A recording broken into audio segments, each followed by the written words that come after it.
Estos dos dibujitos, que también lo pueden ver en el blog, les muestran qué es lo que ocurre con una bacteria móvil en presencia y en ausencia de estímulos. Insistimos, los estímulos pueden ser un atrayente, como por ejemplo una concentración apropiada de oxígeno o de algún nutriente, y un repelente, alguna sustancia que sea nociva para la vida de la bacteria, como un antibiótico. En la primera, en la A, lo que se ve es una bacteria en ausencia de estímulos, es decir, la bacteria hace corridas y volteretas, pero en definitiva no va a ningún lado. Es un movimiento aleatorio. ¿Qué pasa cuando esa misma bacteria detecta un atrayente? Por ejemplo, acá. La bacteria detecta que en esta zona hay alguna sustancia, por ejemplo, un nutriente que a ella le interesa. Entonces, la idea es ir desde acá donde está hasta ahí, pero no lo hace en una línea recta, sino que lo que empieza a hacer es mayor cantidad de corridas que de volteretas. Y de esa manera se va acercando hasta ese lugar. Hablamos de los aspectos energéticos, lo habíamos dicho hace un momento. Obviamente que todo este movimiento de flagelos implica un gasto energético que viene de la fuerza protonmotriz. Hablábamos también de la velocidad con que se mueve y de cuánto le costaba energéticamente. Algo que queda pendiente todavía de dilucidar es cómo la bacteria controla la rotación del flagelo en respuesta a esa concentración de atrayente o de repelente. En realidad se maneja con un sistema de regulación de dos componentes. Tiene proteínas sensoras, que son quimiorreceptores en la membrana citoplasmática, ese sería uno de los componentes, y tiene proteínas citoplasmáticas. Los quimiorreceptores se suelen denominar MCP por sus iniciales en inglés, y son proteínas quimiotácticas aceptoras de metilo, porque se metilan y desmetilan alternativamente. Y las otras, el otro componente, serían las proteínas citoplasmáticas FLI, que las habíamos mencionado en el primer gráfico, que son en definitiva las que condicionan la rotación del flagelo, es decir, si rota hacia la derecha o hacia la izquierda, y por lo tanto, si la bacteria corre o si la bacteria hace volteretas. Bueno, eso es en cuanto a los flagelos. ¿Qué otras cosas pueden tener las bacterias en su interior? Suelen tener orgánulos. Lo que sí hay que recordar es que no tienen ningún tipo de organelas rodeadas de membrana. Eso es típico de la célula eucariota, pero es totalmente carente de ellas la bacteria. Algunas bacterias tienen vesículas de gas. Estas son bacterias acuáticas y las vesículas de gas les sirven para flotar y para ubicarse en un lugar determinado en la columna de agua. Pueden subir o bajar de la columna y eso lo hacen de acuerdo, por ejemplo, a la longitud de onda. Como son bacterias fotosintéticas, se ubican en la longitud de onda más apropiada para realizar la fotosíntesis. Los clorosomas, que son los lugares donde se acumulan los pigmentos fotosintéticos, por supuesto en bacterias fotosintéticas, serían los equivalentes a los cloroplastos que tienen los vegetales. Los carboxisomas, que son los lugares o los reservorios de la, ¿se acuerdan de la Rubisco? Esa proteína tan importante en el ciclo de Calvin, el ciclo que permite a los vegetales, que seguramente ahí lo estudiaron, transformar el dióxido de carbono y reducirlo a componentes celulares. Ese es el ciclo de Calvin. Y la proteína fundamental en ese ciclo es la Rubisco, que se acumula, en el caso de las bacterias, en los llamados carboxisomas. Y después algo muy novedoso, muy notable, que son los magnetosomas, que son acúmulos de magnetita, o sea, como si fueran pequeños imanes, actúan esas bacterias. Acá hay una micrografía electrónica que se ve un bacilo con los acúmulos de magnetita en su interior. Bueno, esto es una vesícula de gas vista al microscopio electrónico. Están rodeadas por una monocapa de proteínas y en esta zona es donde ellas acumulan gas. ¿Qué gas? El que sea más abundante en el lugar donde se encuentran. Está rodeada de esa monocapa que es sumamente impermeable al agua, pero es muy permeable a los gases. Entonces, le permite acumular gases allí o eliminarlos y subir o bajar en la columna de agua. En el caso de los carboxisomas, como dijimos antes, son icosaédricos, por supuesto que son exclusivos de las bacterias autótrofas, es decir, de las que son capaces de transformar dióxido de carbono en compuestos orgánicos, como lo hacen las plantas. Por eso necesitan la Rubisco para el ciclo de Calvin. Ya lo veremos en su momento con detalle. Y estas son las bacterias llamadas magnetobacterias. Esta en particular fue descubierta en Bavaria y tiene 4 cadenas, las 4 cadenas de magnetosomas. Estos son acúmulos de magnetita, que tienen algunas particularidades, como tener una extrema pureza. Esos acúmulos tienen una pureza que no pudo ser lograda en el laboratorio por el hombre, y tiene además una estructura cristalina que es única. ¿Para qué les sirve a las bacterias tenerlos o cuál es el rol ecológico que cumplen? Todavía no está totalmente dilucidado. Lo que sí se ha podido ver que tienen una enorme potencialidad para la actividad humana. Por ejemplo, se las utiliza en la microelectrónica, pero además, al ser tan pequeño, son nanopartículas y son partículas nanomagnéticas. Entonces la industria farmacéutica está haciendo investigaciones donde se las utiliza para el delivery de fármacos.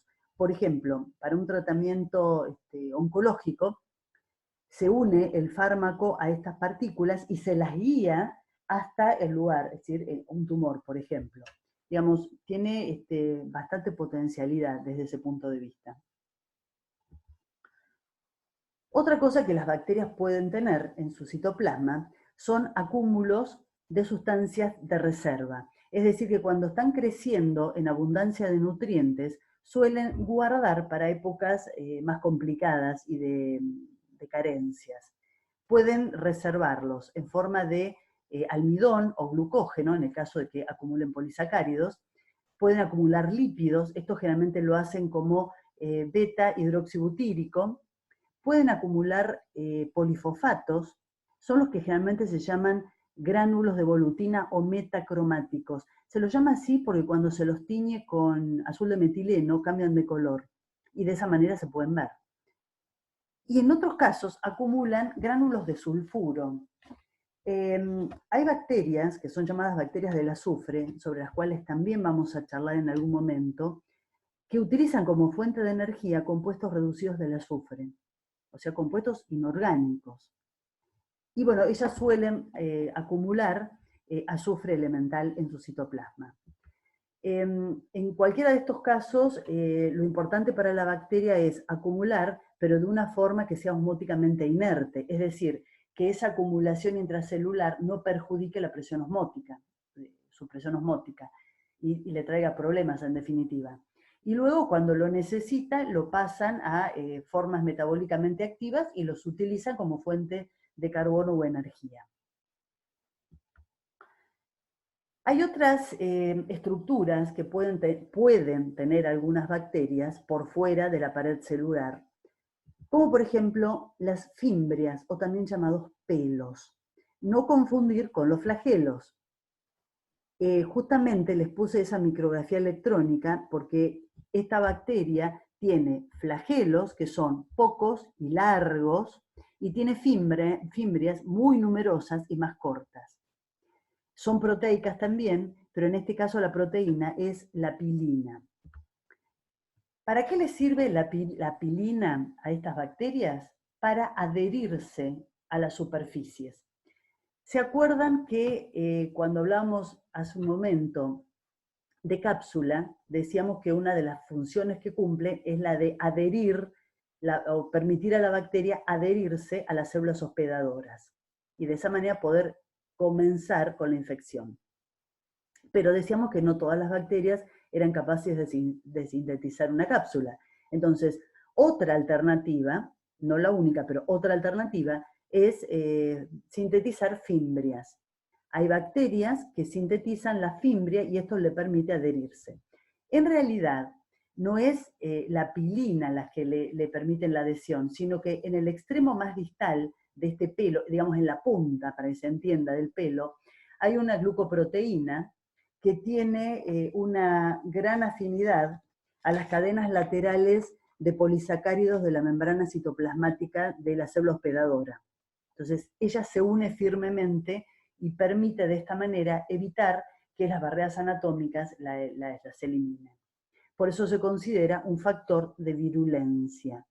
Cuando hablamos de factores de virulencia, que lo vamos a hacer en numerosas oportunidades a lo largo del cuatrimestre, hablamos de esas capacidades que tienen las bacterias para sintetizar toxinas, por ejemplo, para sintetizar fimbrias o cápsulas, que le permiten comenzar exitosamente una infección.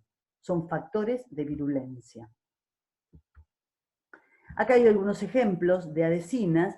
La placa dental. Ustedes estarán cansados de escuchar propagandas en la televisión de distintos tipos de dentífricos donde les dicen que atacan a la placa dental. Bueno, eso no es ni más ni menos que un acúmulo de bacterias unidas firmemente a los dientes. Otro ejemplo de adhesinas es la Neisseria gonorrea. Es una bacteria patógena que produce la gonorrea en el hombre y que se adhiere a las células del hospedador gracias a la presencia de estas fimbrias que en el extremo tienen las adhesinas. Y también otro ejemplo sería la Escherichia coli uropatógena. Ustedes saben que tenemos una gran cantidad de Escherichia coli como microbiota normal, no flora, microbiota, en el intestino. Y está todo bien y está muy bien que esté en el intestino. Pero a veces, ubicadas donde no corresponden y con estas capacidades, pueden llegar a producir, por ejemplo, infecciones urinarias. Esas bacterias se unen al epitelio genitourinario debido a que tienen este tipo de adhesinas en el extremo de las fimbrias. Una micrografía electrónica donde se puede ver una enorme cantidad de fimbrias en una bacteria.